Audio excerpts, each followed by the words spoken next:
Be with those kindred spirits who see your magic. Then remind you of it when you forget. The author of this is unknown, but speaks to our podcast here. Hello and welcome to Kindred Spaces. I am Dr. Bonfoy Rhodes. And I am Dr. Alyssa Grieving.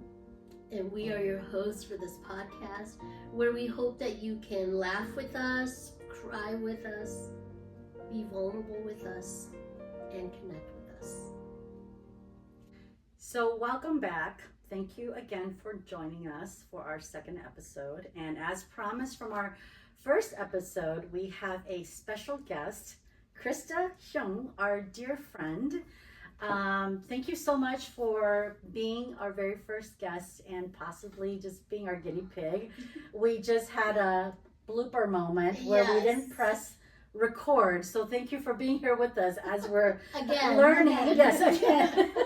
Ironing out the kinks. So we're very happy that you're here. Well, I'm really happy to be here because even though we've privately been doing this as friends, this is an opportunity to invite others into our conversation and really to help others know that we're not in this alone. Somebody's feeling something. Yeah.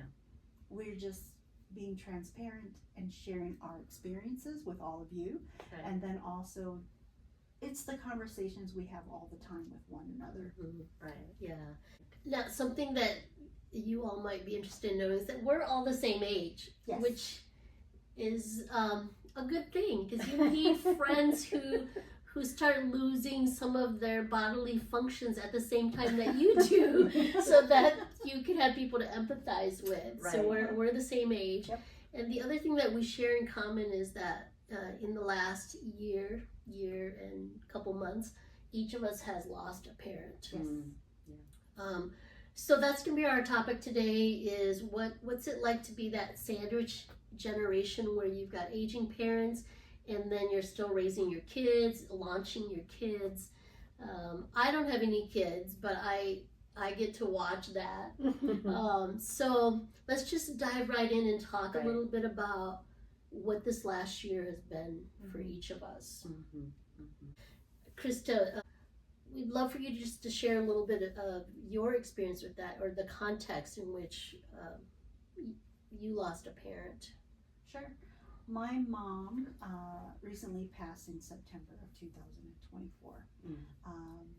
And I had the opportunity to be so blessed that I was able to go and care for her and to really be with her as she was in the hospice care, and then also to be with her up until the very day that she decided to pass. And so personally, I knew that I could not watch Mom pass. It would be too difficult for me. So you knew that your mom was going to pass because she was living with a condition, a terminal condition? Yes. I see.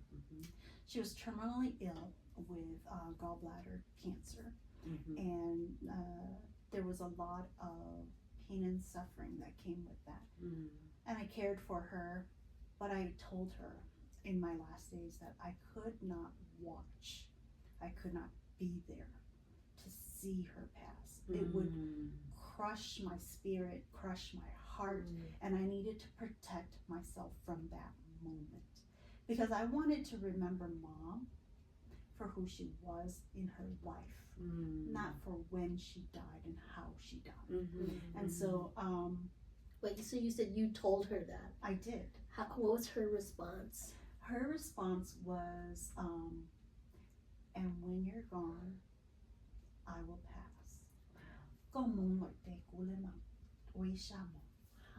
And I think that was in respect to me and honoring me, because, and it broke my heart to leave her and to say goodbye to her, but she honored that, because the day after I had come home, she did truly pass. So in life, was your mom the kind of person that really permitted you to also do life according to your own convictions as well? Because it sounded like she was so unselfish in when you shared that with her. She just says, whereas some parents might not say that. Some parents might say, why don't you stay? So like, I'm just curious, like that was such a graceful conversation that you had with your mom, where you communicated your desires to her and she communicated her feelings to you. I think that's just so special. A lot of people don't have those kinds of conversations. I was probably the unique child of the family, because my journey with my mom was so much different than with my other siblings. I was probably the longest with my mom. So as a single adult woman being with mom and dad, I think really mom allowed me a lot of room and space to be me. And to really have the courage to say, she's mine. It doesn't matter what the world says, that she's mine. You know, she's my daughter. And so it was. So they really didn't stifle you in any way. They just really embraced you for who you are. Dad had difficulties with the type of female person that I was. You know, he was still very much into traditional ways, but I think mom really let me do what I did simply because I was probably living the life mom couldn't have. And so she understood me in a way and allowed me, I probably had permission without verbally communicating that I had permission to live. And so mom was married very young, you know, maybe 12, 13 years old. She didn't get to go to school. She didn't get to be independent. She didn't, you know, she was roped into that traditional lifestyle early on. And so she never had pressure from her to be like, come on, you gotta find somebody. Oh, there was that social structure, right? And that social pressure always around, but I don't think she ever expected me to conform. Because I wasn't normal sense. What does that mean? Explain that. Yes, what does that mean? I was very ambitious and strong-willed. So you were not the typical obedient Hmong girl, all that stuff. I probably didn't learn how to cook until very, very late in my, you know, high school years. I eventually picked up the dishes and thought, oh, I might need to survive someday. Because what number are you? Like, how many siblings do you have? I have two older, and then the rest are younger than me. You know. So you're one of the older children. I am a sandwich between the oldest and the youngest.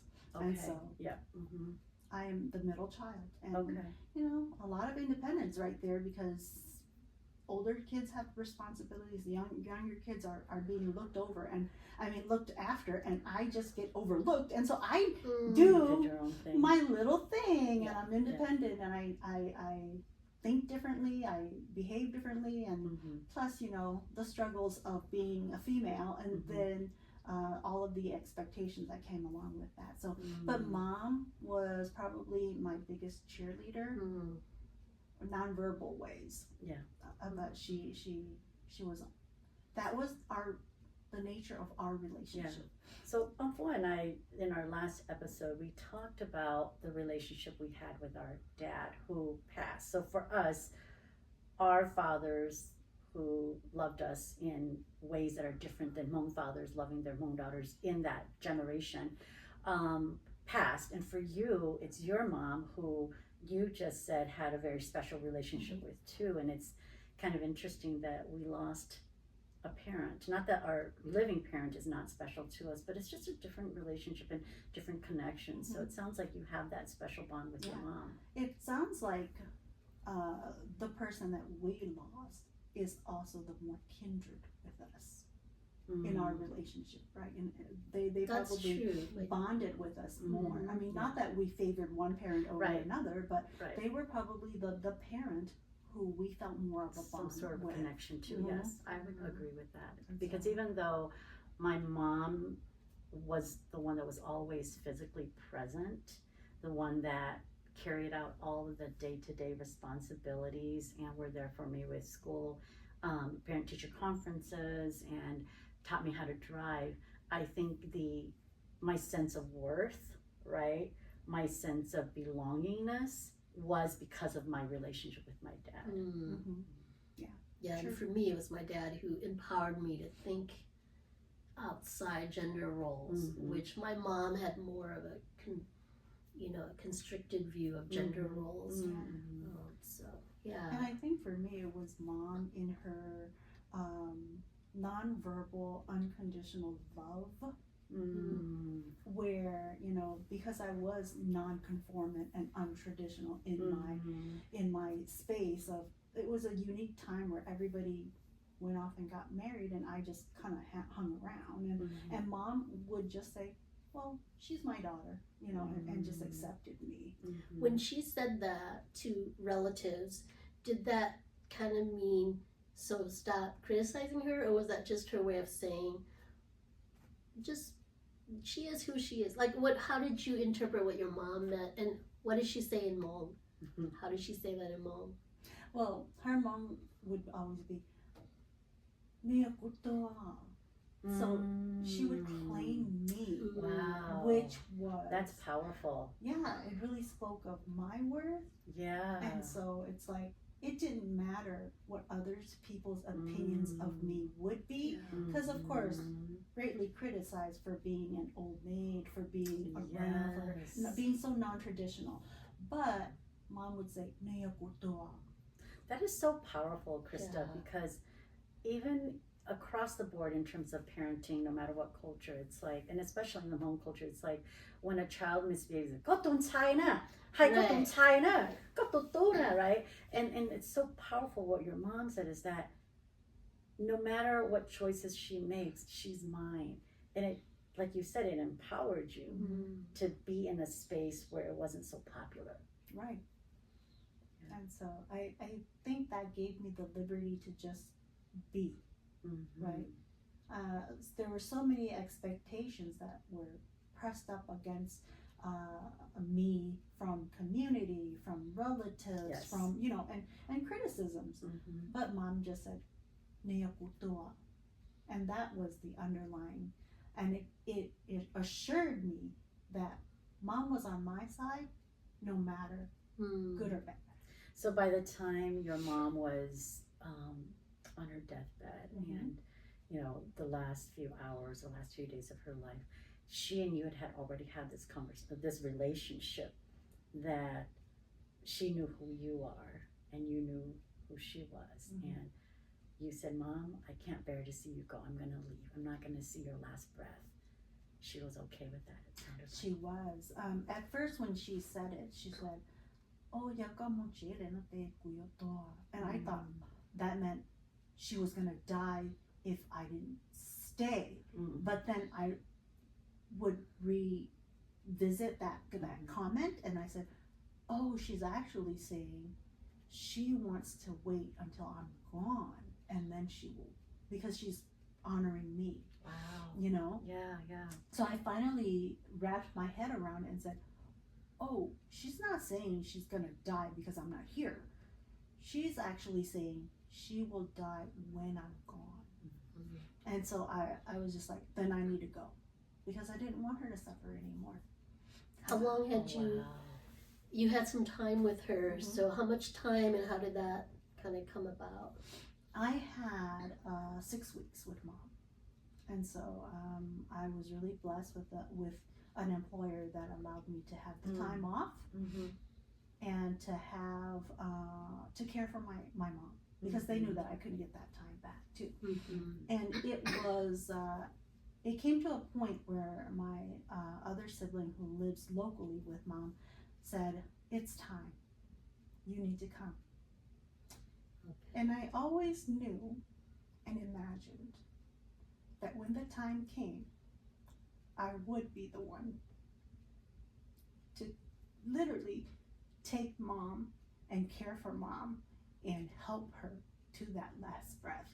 Because that was my way of wrapping up the relationship, because that was just the nature of our relationship. I didn't see that it would be any other sibling, even though her relationships with all the other children were different, right? It was unique in their own way. I was that child. I was the child that would, in the end, be with mom. Was that understood by all your siblings, or was that just something that you knew for yourself? I think that between my mom's soul and mine, we knew for each other. Yeah.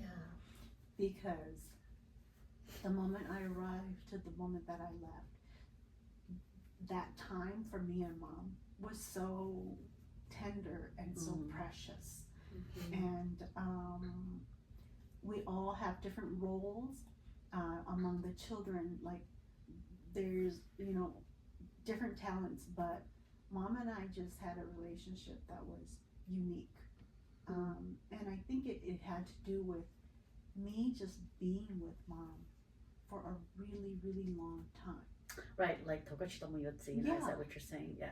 And so, you know, and even though people wanted to marry me off or like encourage me to move on, I just hung out with mom, and I was that old maid who kept staying with my mom, and she didn't have a problem with it, and I didn't have a problem with it. And so, but it helped me to know different aspects of mom's life, and how selfless she is, and how humble she is. And I kind of, you know, now when I reflect back, see how so much of who she is in me. And so, Krista, I'm wondering if there were things that you discovered about yourself, and then things you discovered about your relationship with your mom that came up only in those last six weeks you had with her. yeah. You know, I looked at the interaction between mom and dad, and I looked at the interaction between my husband and myself, and I just said, oh wow, similarities there, you know. And then I saw also how mom is just a very meek person. She never put the spotlight on herself. She was always in the background somewhere, She was a cheering good people Hmong on. wife. She knew her role. Yes. Yeah. And then I look at myself and I said, I have those qualities too, but I'm a little bit more vocal, you know, like I don't do it well as mom, but I do me, you know. And so, and I don't think mom would have wanted me to do it differently, because she probably liked it that I was a little bit more vocal. Do you think that, well, how do you think having those 6 weeks with your mom impacted your grieving process? Because grief is experienced differently, right? If we all talked about our grief, it would probably be experienced differently, not only because of the manner in which they died, the time we have with them, the relationship we have with them, and our own personality, right? How did you think having those 6 weeks with your mom impacted your grieving process? I think that it was a wonderful way of closure for us. I completely appreciate that,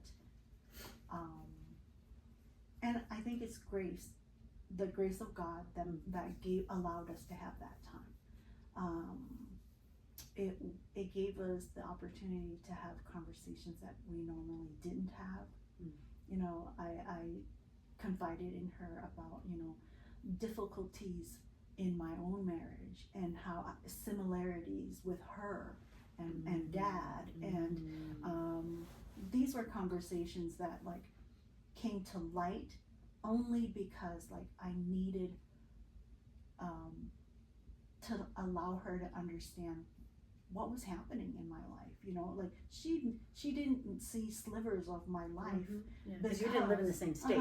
Yeah, Because your mom lived somewhere. You live in Minnesota, your mom lives. My mom is in Florida, and we're here in Minnesota, right? And so she wasn't full time with me, but you know, there would be periods of time where I just felt estranged from my family because of things that was happening in my own life that I just didn't want to spill over into everybody's business. And so I just allowed her an explanation to say, this is what was happening in those moments where I was just like distant, because I didn't want you to be a witness to what was happening, you know, and I didn't want you to worry, because parents do that.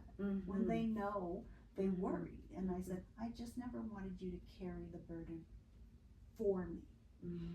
I wanted to carry my burden. There.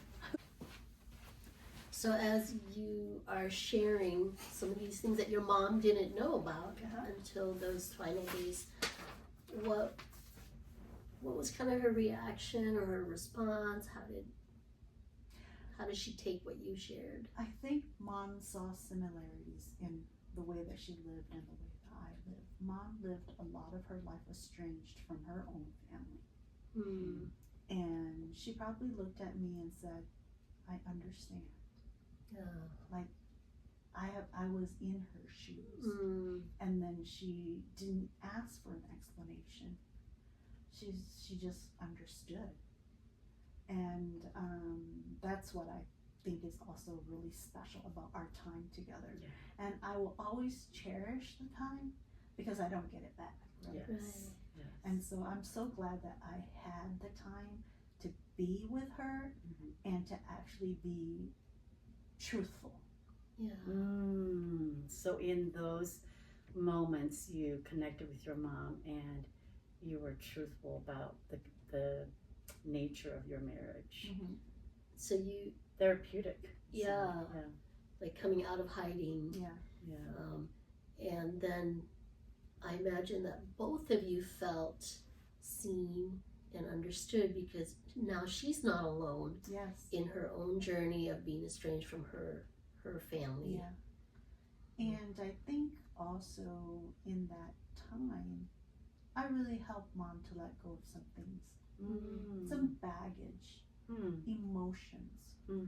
And I think that's why I look at our time together and I think it was just sacred time. Which is why you left not seeing her last breath and feeling good about it too. And so it brought me comfort to know that the day after I left, I was trying to rest and trying to kind of mentally wrap my head around what would imminently happen. And I got the phone call and I had a sense of peace. Grief is definitely complicated, and we grieve differently based on our relationship with our parent, right, or whoever the deceased is. And so as I'm hearing you speak, it reminds me of my own experience with my dad right before he passed. And he passed when? He passed in January of 2024, so this month. And I was the last of my siblings to see him. And so in some ways I had the time, like you did with your mom. My dad had a car accident, and as a result of the car accident, his body just, there were no injuries, but he was old and frail and his body just didn't bounce back, and he just passed subsequently, and he passed the day after I got home. And because my dad is, you know, certainly I don't have the same relationship that I have with my dad like you do with your mom. And when I got there a few days before he passed, I wanted to have these conversations that you had with your mom. But I quickly realized that that's just not the kind of dad that I have, right? And I've been telling you guys, my dad is loving, supportive, but we just don't have those heart-to-heart conversations. And so I had to really come to terms with that myself. To just, it's almost like there was a part of me that was just like, it's almost like a, you know, the dam where it's the water's just like raging. It wants to just break through, and once I allowed it to come through, and I realized my dad wasn't responding to me, I had to kind of just shut it down. And I had to then reconcile within myself about what my parents needed. That my parents just aren't able to meet me in these conversations because there's just so much emotions that I have with my relationship with my parents. And they just needed me to be there because both my parents were in this car accident. They just needed me to be there, to just be there, right? And so for me, that was kind of the closure that I had to come to terms with. Was I didn't have those conversations, right? Which I think is so beautiful that you did, and that it's helped you in your grieving. For me, what helped me was I realized that I would never be able to have those conversations. But it wasn't a form of regret because I attempted. It was a form of acceptance. Because it was the best. So closure for you was acceptance. Right, because it was the best that I could get from them or from my dad. And not to say that the grieving process was easy, it wasn't. It was really hard, even in the aftermath, as a Hmong daughter. And maybe that's another thing that, you know, I'm curious about for you guys too, is because we are so steeped in our Hmong culture of funeral and having sons take care of funerals. What was it like for you as not only a daughter, but an outsider now that you're married, right? Because that also was a huge factor in my grieving process throughout, you know, the passing of my dad too. So it's just really good to hear you say that. And then it was just a moment of reflection for me to say, oh, I didn't have that, but I had some form of acceptance. That it was the best that I could get with my dad was no conversation, and that's okay. And that's good awareness. Yeah. I mean, grieving process is different for each person, but even in a family, right? For each of our siblings, they experience that parent differently, and the experience of losing the parent is different for each one. And so my dad passed away at the end of November. Well, actually, at the beginning of November in 2023, and the funeral was a month later.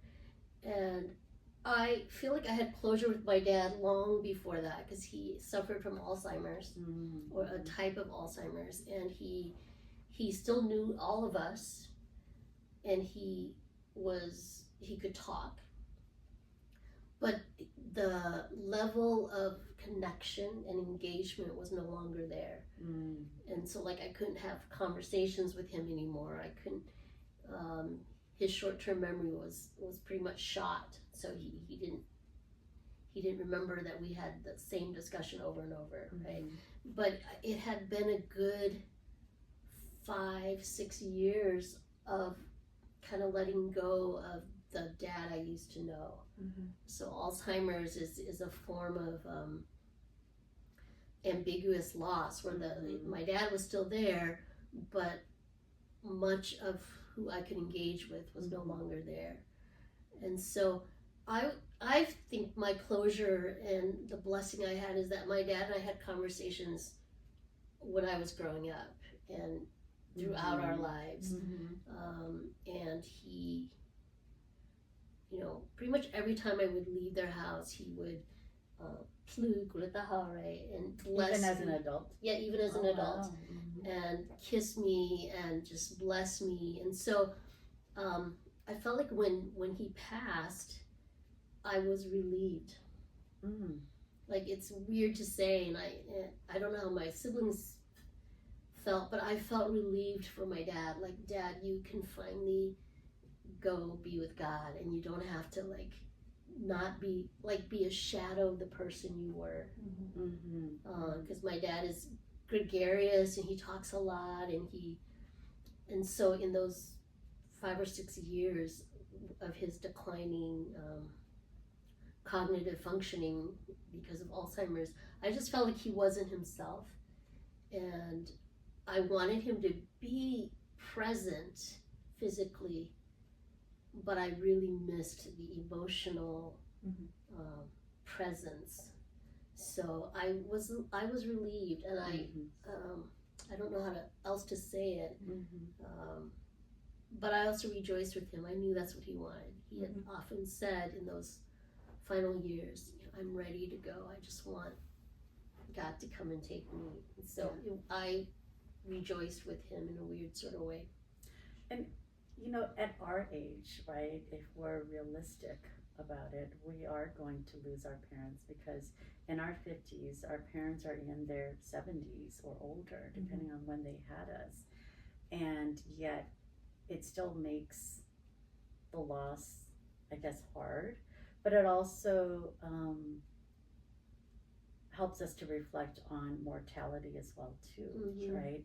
And you were saying that earlier, that one of your point of reflection was really thinking about your daughter and how she's going to care for you in your aging years, because I don't think we ever really thought about our parents as aging, because or maybe you do, because you're I was you're supposed to make wise. money and support them. right but right, and I mean, because our body is aging, right, the number is growing, but our mind is still probably young, and we still have so many things we want to do, and we're so busy with our life that sometimes we're not always really in touch with our parents. I mean, your parents live locally, mine don't, and yours don't, and so when you don't see them regularly, you really don't think about this aging process for them, right? We know for ourselves that we're aging, but we never make the connection that as we're aging, so are our parents,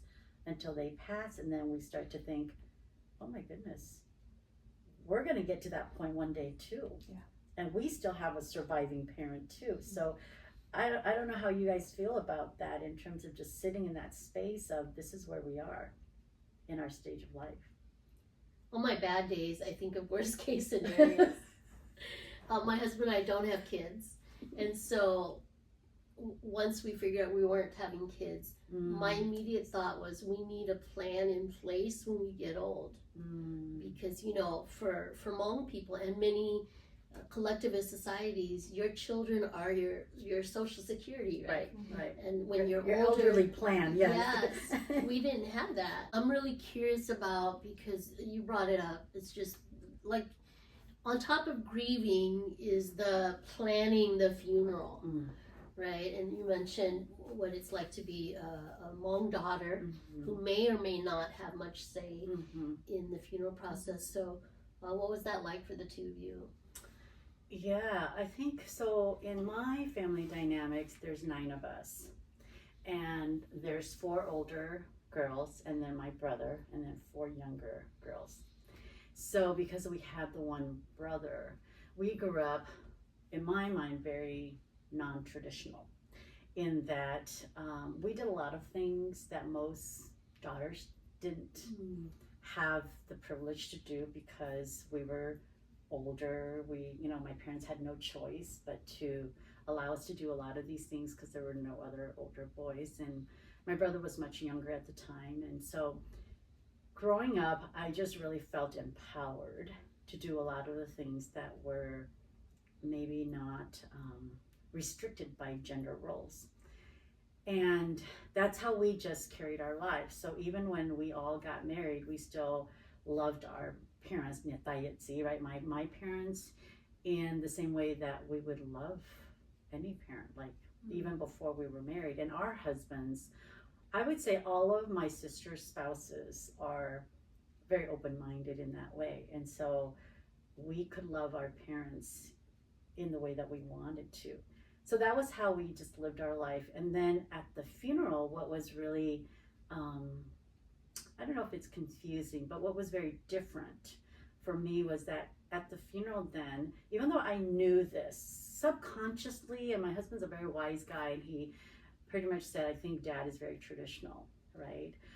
But I was like, nah, we live our life non-traditional. But when he passed, and he really didn't tell us any of his plans for funeral arrangements. But when he passed, then it was my brother who was the sole person that was to lead it. And that's okay too, but it was just very different than how we lived our life while he was alive. And, you know, to his credit, you know, he included us all in it, and our husbands as well too. So we managed the funeral with all of the siblings, but the hard work did fall onto him, which I think was hard because that's not how we lived our life when he was when my father was still alive. Yeah. Okay. And I think that was a point of reflection for me. You know, going back to your point earlier about how we grieve different from our siblings because our relationship with our parents are very different too. I went through a very confusing moment because I thought I had this kind of relationship with my dad, and then it didn't seem that way, you know, once he passed. And so I had to really kind of sit in my grief, and processing it with my siblings was not useful because we were going through our own grief. And, you know, in talking to some of my siblings, I quickly learned that their grief was very different than mine because of their relationship with Dad. So if I'm hearing you correctly, it's that on top of losing a parent, you also have to grieve what you thought was a closer relationship or a more dependent, that your dad was going to depend on you more even in his passing, but it didn't turn out that way. So there was a little bit of a disappointment of what? Well, not so much that he would depend on me, but that it wouldn't just be like, you're the son, you do all of this, you take care of it. That I thought it would be more of, you know, open conversation. But, you know, my dad was probably someone that didn't speak about his plans, and maybe he did, maybe he didn't. But I'm someone who's very transparent with the way I do things. You know, I'm very communicative about what I do, what I don't do. And so I think that itself was hard because that was my personality. I don't like to not communicate intentions. I just think that's, to me, it's just not helpful. And I think that was very different than how my dad functioned. So I think the surprise element was hard, and a bit of feeling like I'm the outsider in this when I lived my life not feeling that way. Okay. We had what I felt to be an equal role in the planning of my mom's funeral, and in our family there are 7 of us, and I'm that middle child where it's like 2 older and then 3 younger, right? And so there was, or I should say, 2 older, and there are 3 younger. I am the middle child. Okay. I had to count that again. How many until 7, right? 7. Yeah. Okay, so you're sort of the middle child. Sort of. In total, my parents had, let's see, there was an older brother, and that's why I'm in the middle. But he passed early on back in Laos. Which is why in your mind you are the middle child. I am the Got middle it. child. Okay. But anyway, so there were 3 older, 3 younger, and I was the middle. Yes. But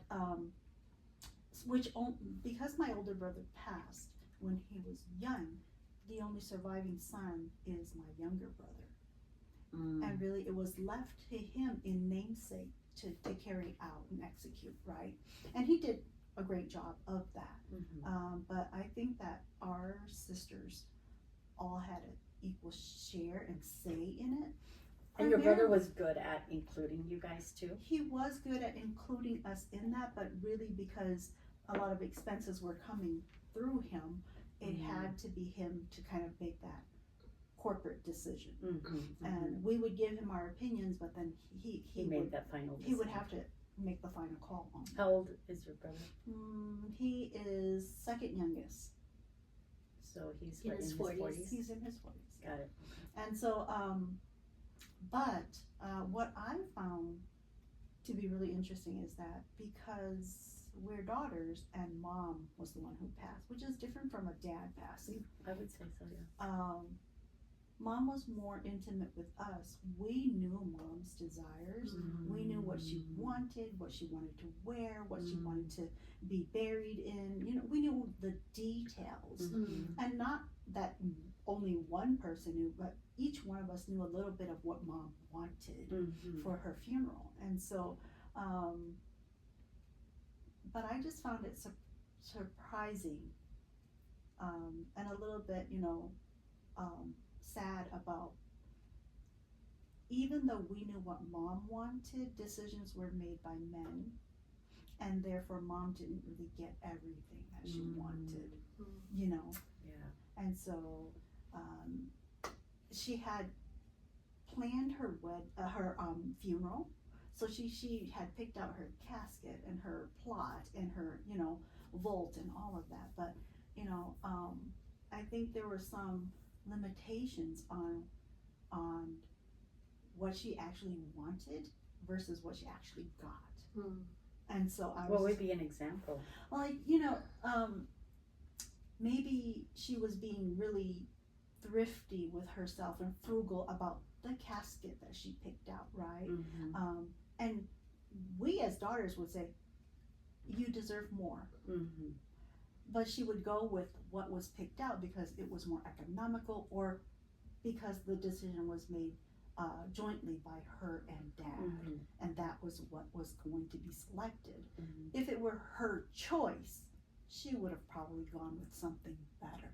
I see. Wow. Okay. So did she get the more frugal casket? She did. And you try to override it, or you just didn't override it, or? We didn't say anything because that was the decision that was made when she was still alive. I see. Oh, she just complied.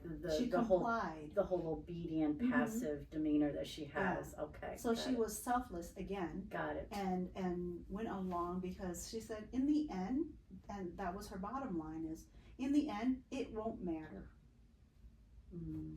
So, Metusha, like Monghadashima, your mom kind of just stayed within her role of agreeing, and you had to honor that, even though Metusha knew. Yeah, we as daughters would have been more vocal, but because mom wasn't vocal about it, we had to let her do as she. You honored her wish. Do you think though that if you were a son, that you would have fought and said, yeah, mom said this, but we're going to go with this other one? Absolutely. Because you know her heart's desire. Yeah. And no, because you're a male and you have authority. Whereas as a daughter, even though you would have liked it differently, you couldn't really go against. We couldn't really go against anything or have a voice in it. But if I were a son and I said something, I think people would acknowledge it. They would hear it. And I would probably influence for the change. And how is that? Because we'll get to you later, because I know your story is different. But how is that, knowing who we are, right? Before and I have talked about how we kind of went down this path less traveled because we were strong-willed. We were of a different personality than, most Hmong daughters. And for you as well, too, where even though you weren't complying with the gender roles of being a Hmong daughter, how was that for you during that time frame where you were able to live your life according to your rules up until that moment? That was what I struggled with too. Up until that moment, I was confined. Like, I lived my whole life making my own rules, and my parents didn't stop me. They didn't, but this is the one time where I couldn't do anything, and it was hard for me. I don't know if it felt the same way for you. It was deeply saddening for me, actually, because I actually have an opinion. I actually have things to say, but even if I were to vocalize it, it would not be acknowledged. and therefore, again, the social structure, right? Yeah. It was just very difficult and saddening for me that I could not even be a voice for my mom. I imagine after 6 weeks sitting with her and hearing even more of her heart and her story, that coming to that final moment of her sacrificing and saying, okay, I'll go with what Dad wants, it was probably even more painful having spent those 6 weeks with her. Yeah. It was very heartbreaking. I can vividly remember we were at the burial site, and the only thought that came through my mind as they pushed the dirt over her vault was, I could have done better. Like, she was so selfless, and my thought was, Mom, you were so selfless to the end, and everything was so basic in your funeral. It would have been so much better if you had just let us do it for you. And so, but that was the life that she was content with. Like, she accepted. She was okay with it. Who she was and her situation. And I'm just like, I am sad. I think it's just, I am sad, right? Yes. But for Mom, she had come full circle. Yeah. And I have to sit with that. Yes. Right? And so as I grieve and I look back and I look at that moment, I'm just like, I was sad for me, not for Mom. Yes. That you couldn't pour into her the kind of love that you wanted to. But what helped you was realizing she was okay with that.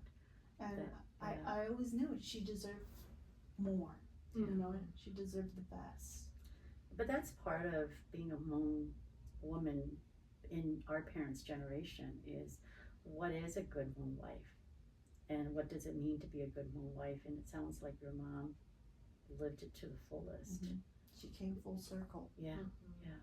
But to you, your experience was different. So I'd be curious to hear more about how your experience is different as a Hmong daughter. Yeah, my siblings have a saying that if they want anything to get done regarding my mom and dad, they have to tell me to tell my parents, because I have my parents' ears and I have their heart. I'm probably the closest to them because of personality. I was the one who, translated for them, took them to their doctor's appointments. I was the one who would give my dad massages, and so I have a different place in my parents' decision making in their lives than my other siblings, although we each have different roles. So even when it came to my dad's funeral, my mom and dad lived with my youngest brother, and my youngest brother and his wife and their kids, they just opened their homes up to my mom and dad, who lived with them for the last 20 years. And yet my mom would call me almost every day going, okay, I'm thinking about this, what do you think? So I was kind of like her sounding board, but also her advisor. And then my dad, he was very open. So I have a recording of him saying, here's what I want for my funeral. And this was done like maybe 15 years ago before he passed. So that the open communication that I have with my parents, and it's not that they wouldn't have these conversations with the other kids, it's just that I'm the kid who asked, right? So I readily admit that I have a lot of influence over my parents. But it also was really helpful that my mom is quite a bit younger than my dad, and she took care of a lot of things. So they already had their plot lined up, their casket picked out, all of those things. My mom had all the clothing ready. So us kids, it was just like, okay, where do we go for, where should we hold it and things like that. My siblings and I, by and large, we get along. We just talk about things and then we come to a consensus. Mostly it's because I know what my parents want, so I said, this is what Dad said he wanted. or we would just be like, I think this is better, and then we'd all agree. So it was very smooth. Mm-hmm. There were nothing contentious. Did you have outside voices at all, or was this just a sibling kind of decision making? So my dad is the youngest son, and so his older siblings are a lot older, and because of that, all the uncles were gone, right? And so my dad was the youngest, and when he passed, he was 90, so he lived long, and he did not eschew conversations about death and funerals. So I think that really helps. Yes. I know that's non-traditional, but that is very helpful. Yeah, it's helpful. And then he and my mom talked a lot about it. So my mom knew what my dad wanted, and that was very helpful. And my mom told us kids, you know, here's what we're going to do with the sunshine money, and here's and decisions along the way we would ask her, and she would just be like, whatever you all think is best. So I think that's helpful. There were so many decisions that were made that at the end we were all like, hey, that was a family decision. Now, granted, if you talk to my siblings, they might be like, Bumfo called all the shots, which might have been the case, but I thought I was pretty diplomatic about, what do you think? There were only a couple things where I like, no, we will not have it at such and such a venue because I want to honor Dad in a different way, right? But what I'm hearing from all of our stories is that it's so important for the parents to kind of create that culture, because for you, your brothers kind of just honored it because your parents created a culture where Bangfoa can take the lead, and it doesn't diminish anybody's role. It's just every child has a role. For you, because it was your mother, and she really ascribed to the obedient wife, the selfless person, which is the most honorable character you can have as a Hmong woman. Ha Tsai, right, and your daughters, there was an element of I can't do anything, right? And for me, because my father didn't communicate anything at all, we were kind of just left to figure things out. The only thing he communicated was my brother was in charge of everything. And so I think it's super important for parents to be mindful of that. And I think for me, that was the biggest thing that I took away from this for my surviving parent is you have to know how to communicate to your 9 children, because you don't know where funerals can be a source of stress and a dividing factor, or can be a source of unity. And for you, because your dad had created that culture, it felt like it wasn't as strained. That's correct, and if there was going to be any problem, it would be from outside, right, with relatives complaining or whatever, but even that was not existent, right? So and from my takeaway in this experience, I'm also wanting that my dad tell us what he wants, because he has avoided the conversation. Unlike my mom, who was upfront about it. We knew what she wanted to wear. We knew what she had picked out, you know, her favorite color. We knew these things. We didn't avoid the conversation. Dad is different, you know, and these are the conversations that Dad needs to have with us. And I don't think he's having them with us as daughters at all. Well, and I think that at least he hasn't with me. do you know if your dad is having those conversations with his my son? brother? Yeah. I don't think so. Okay. Well, I think that, you know, to that point, I wonder if there's 2 things going on. There's the cultural piece where it's right? It's just like, it's just unspoken that when you pass, the traditions of funeral rituals just kind of fall into place. The patriarchal system just falls into place. So I don't need to talk about all of those things, and that's why a lot of the males don't talk about. Your dad seems to be, you know, very unique in that way. And then the other piece is people just don't talk about death because they're afraid of the forecasting too. So I think there's a lot of that, and certainly we are seeing the change right now where people are moving past that or a little bit more disconnected from that and saying having funeral preparations doesn't mean I'm going to die tomorrow. It just means I'm going to create less stress for a family, for my children who will already be stressed out and grieving. But many people still aren't at that place. There are many people who have not mapped out what they would want, right? I'm just fortunate that we had these conversations, you know. When Mom was still with us, we would have the joint conversation. What would Dad want? What would Mom want? And that's as far as we get with that. But now as I look on me, right? I'm going, oh, I'm just gonna plan everything out because I have one child. And I'm just like, I need to ensure that I have everything planned out. It's like I don't have the luxury of what our older generation, like they have multiple children, you know. They have some, it's gonna fall on the plan system. It's you know, but I have a daughter. I have one child. And now I have to think about, oh, I better start planning this. Yeah, Krista, what I'm taking away from your story with your mom is that in some ways, the mother-daughter relationship towards the end was a friend to friend almost. Like that she could open up to you about things in her life and you could open up to her about things in your life that before, when it was strictly mom-daughter, that you may not have felt you could. So there is something about the dying process that brings us all to a common humanity, whether it's me with my dad or you with your mom, you with your dad, that at the end of the day we're human beings first.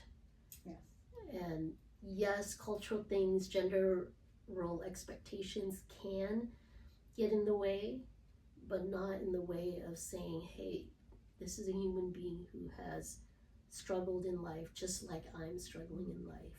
So and thank you for sharing that about your mom and you. My last picture in my mind of Mom and I is that at some point Mom cradled me. And she held my hand and then she set me free. And in the reverse, I cradled Mom and I held her hand and I set her free. It's just so beautiful. Thank you.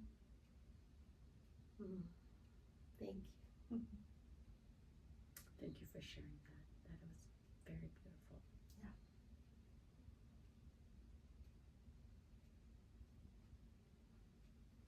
So our hope is that you've been able to hear stories of what grief might look like, what connections, reconnections, disconnections might look like towards the end, but that you have a place to process, a place where you can start beginning to look inside to see what you need in your own grieving or in your own relationship with your parents, and even having closure with those who have already gone before you. And grief is, you know, I'm going to sound like a broken record, but grief is complicated, and grief is lifelong, right? And we only touched on one type of grief, grieving over the loss of a parent, but for those of you listening, there might be grieving over the loss of a spouse, a child, a sibling. And so we just want to name that grief is lifelong, and that as we grieve, as we find spaces to cry, to tell our story in the same manner that we just did here, that it doesn't end here. The next time we talk, we'll cry again, right? And that is okay too. And so thank you for sharing so deeply those intimate, special moments that you had with your mom, and where you are now with that grief. And absolutely. And everyone processes differently, and Right. just for me, it's to talk about it, Yeah. and you know, to really reflect. And it's I think this is my healing process, and so everybody processes differently. Right. So I don't know if you have any lasting comments, or we're winging this, so I'm just checking in with my co-host to see if she has any last comments before We are not going to open any new cans of worms okay, here. we are done. So thank you, Krista, for joining us today, and we just had a great meal before this, so thank you for feeding us as well as a wonderful friend that you are, and thank you all for joining us.